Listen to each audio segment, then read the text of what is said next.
దేశవ్యాప్తంగా జనవరి 26న గణతంత్ర దినోత్సవాన్ని అధికారికంగా డ్రై డేగా పాటిస్తారు. ఈ సందర్భంగా ప్రభుత్వం నిర్దేశించిన నిబంధనల ప్రకారం మద్యం విక్రయం, సరఫరా ఆ రోజున అనుమతించబడదు.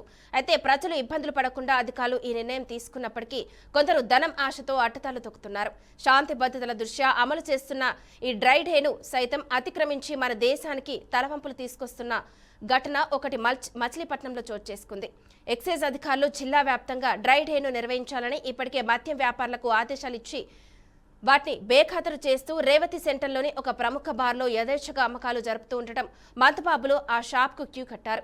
రోజు అమ్మే క్వార్టర్ బాటిల్ ఎంఆర్పీపై ₹100 ఎక్కువగా అమ్ముతూ రహస్యంగా మద్యం అమ్మకాలు జరుపుతున్నారు. ఇక ఇదే అంశానికి సంబంధించి మరింత సమాచారాన్ని మా ప్రతినిధి మోహన్ అందిస్తారు. మోహన్, చెప్పండి, ఈ అంశానికి సంబంధించిన అప్డేట్ ఏంటి? రౌతి, ఈ excise department review paper day రోజు మందు అమ్మకూడదని ఆదివారం నైట్ పూట బారులకి అటు అలాగే ప్రభుత్వం వైన్స్లకి అందరికీ శిక్షించడం జరిగింది.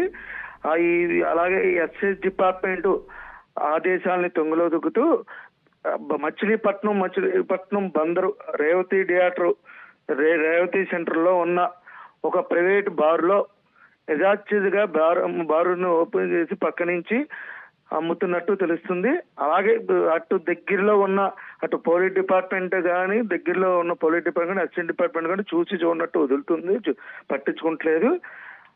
అలాగే మంత్రి అదే పక్కనే మంత్రి ఉన్న అది ఏం పట్టించుకోకుండా వైన్స్ వాళ్ళు కానీ ఇటు బార్ల వాళ్ళు కానీ ఇలా చేస్తుంటే ఎక్సైజ్ డిపార్ట్మెంట్ ఏం చేస్తుంది అని లోకల్లో ఉన్న ప్రజలే ఆందోళన చేస్తారు. అలాగే కౌంటర్ వచ్చి క్వార్టర్ మీద ₹100 ఎగస్ట్రా తీసుకుంటున్నారని చెప్పి కూడా అక్కడ తెలుస్తుంది.